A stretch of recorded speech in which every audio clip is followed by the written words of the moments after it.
Moi, je suis la résurrection et la vie. Celui qui croit en moi, même s'il meurt, vivra.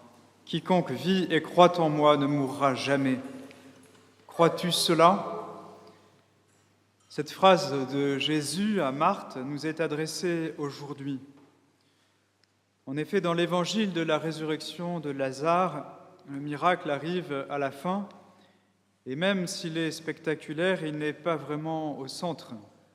Comme dans tout l'évangile de Jean, c'est Jésus et la foi en lui qui sont importants. D'ailleurs, c'est exactement ce que Jésus dit aux disciples. « Lazare est mort et je me réjouis de n'avoir pas été là à cause de vous, pour que vous croyiez. » L'enjeu de cet évangile, c'est la foi. La foi des disciples qui accompagnent Jésus, la foi de Marthe et de Marie, la foi des Juifs qui sont auprès d'elle et notre foi. La résurrection de Lazare, qui à vrai dire n'est pas une vraie résurrection, mais un relèvement temporaire d'entre les morts, n'est qu'un signe, même si ce mot n'est pas employé dans le texte, du moins si on se limite au découpage liturgique. Elle est là pour susciter et affermir la foi en Jésus, résurrection et vie. Ce signe nous parle de la mort et de la résurrection de Jésus qui surviendront quelques jours plus tard. Dans ce signe, nous pouvons voir une prophétie de la victoire de Jésus sur la mort.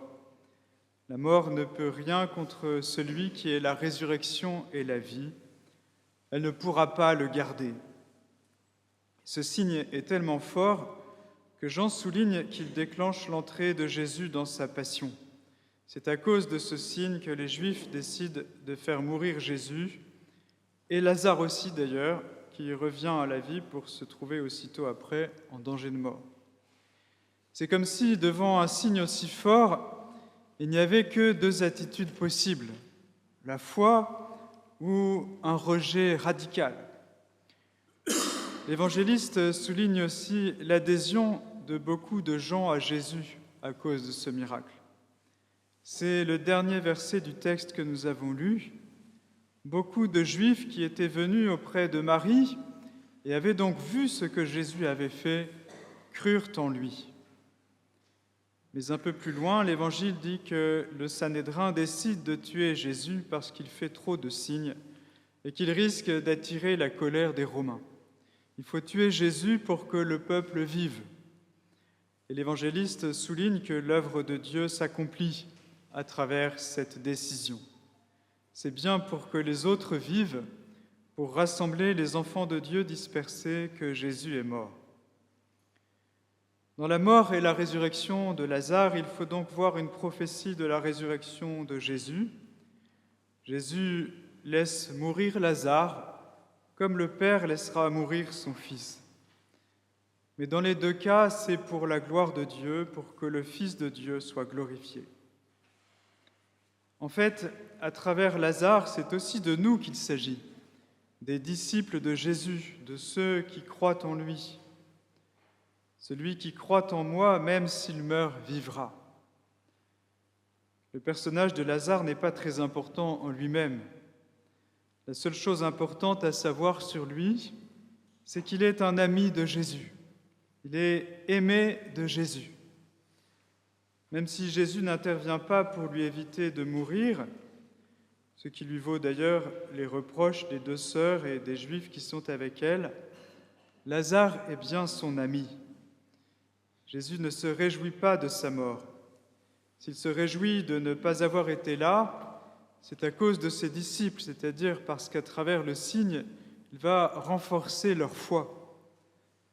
Loin de se réjouir de la mort, Jésus est saisi de compassion, comme on le voit quand il est saisi d'émotion et bouleversé, comme dit la traduction liturgique. Il y a là un mot grec difficile à traduire, qui fait référence au grondement du tonnerre, ce qui dit la force de cet ébranlement que Jésus ressent face à la mort de son ami. C'est un des seuls lieux de l'Évangile où on voit Jésus pleurer. Jésus a vécu toutes les béatitudes, y compris celle des pleurs. Dans ses pleurs, la liturgie voit une preuve de l'humanité de Jésus, mais aussi de sa compassion pour le genre humain. Dieu nous laisse connaître la souffrance et même la mort, mais il n'est pas insensible. Il ne regarde pas tout ça de loin, comme si cela ne l'affectait pas, comme si, du haut de son éternité, il relativisait totalement la souffrance des hommes. L'insensibilité n'est pas un idéal spirituel. Elle n'a rien à voir avec le Dieu qui nous est révélé dans le Christ et dans la Bible. Dieu est bien plus sensible que nous au mal qui nous atteint. Quand Jésus nous commande la miséricorde, il nous donne l'exemple. Il nous demande de nous laisser toucher par la misère de nos frères, comme lui-même se laisse toucher au fond de son être, au point d'être bouleversé et de pleurer. Dieu ne nous évite pas la mort, et à tous les reproches que nous pouvons lui faire, il réagit comme Jésus dans cet évangile, en nous appelant à la foi et en nous montrant sa compassion. Ce Lazare que Jésus aime et que pourtant il laisse mourir avant de le ressusciter, c'est chacun de nous. Nous sommes les amis de Jésus et nous sommes dans nos tombeaux prisonniers de nos péchés. Nous habitons les ténèbres et l'ombre de la mort. Jésus pleure sur nous, sur notre mort, sur nos péchés qui nous tiennent captifs de la mort. Et il nous appelle. Pour nous aussi, l'ordre de Jésus retentit « Viens dehors ». Et à nous aussi, il demande de délier Lazare, de participer à sa libération. Déliez-le et laissez-le aller. C'est Jésus qui nous libère, mais il y a une place pour la charité fraternelle dans l'œuvre du salut. Jésus nous confie les uns aux autres.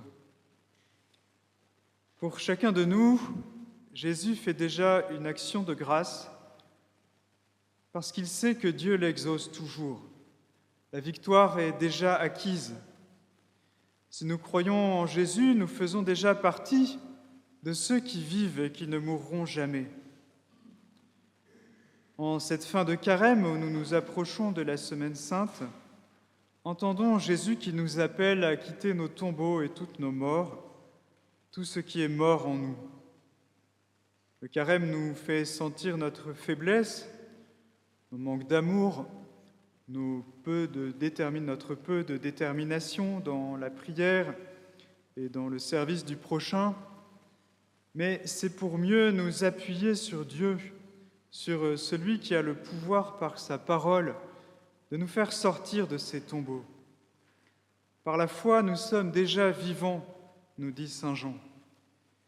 Et saint Paul, dans la deuxième lecture, tirée de la lettre aux Romains, nous enseigne la même vérité d'une autre manière. Mais si le Christ est en vous, le corps, il est vrai, reste marqué par la mort à cause du péché. Mais l'Esprit vous fait vivre, puisque vous êtes devenus des justes. Et si l'Esprit de celui qui a ressuscité Jésus d'entre les morts habite en vous, celui qui a ressuscité Jésus, le Christ, d'entre les morts, donnera aussi la vie à vos corps mortels par son Esprit qui habite en vous. Alors, appuyons-nous résolument sur la foi en Jésus, sur le don de l'Esprit que nous avons déjà reçu, et engageons-nous avec confiance dans le mystère pascal, à travers le combat spirituel. Ce n'est pas le moment de se décourager dans notre chemin de carême. Si Dieu permet que nous soyons encore marqués par le péché et par la mort, nous savons que c'est pour sa gloire. Si tu crois, tu verras la gloire de Dieu. Les premiers chrétiens étaient fascinés par ce mystère de Dieu qui appelle à la vie, à la résurrection. Souvenons-nous de cette parole de la lettre aux Éphésiens. « Lève-toi, toi qui dors, surgis d'entre les morts, et le Christ t'illuminera. » Cette participation à la vie et à la résurrection, n'est pas seulement pour plus tard, comme le disait Marthe à propos de Lazare, je sais qu'il ressuscitera à la résurrection, au dernier jour. Non, c'est pour maintenant. Jésus est la résurrection et la vie dès maintenant, et il nous appelle dès maintenant à la vie.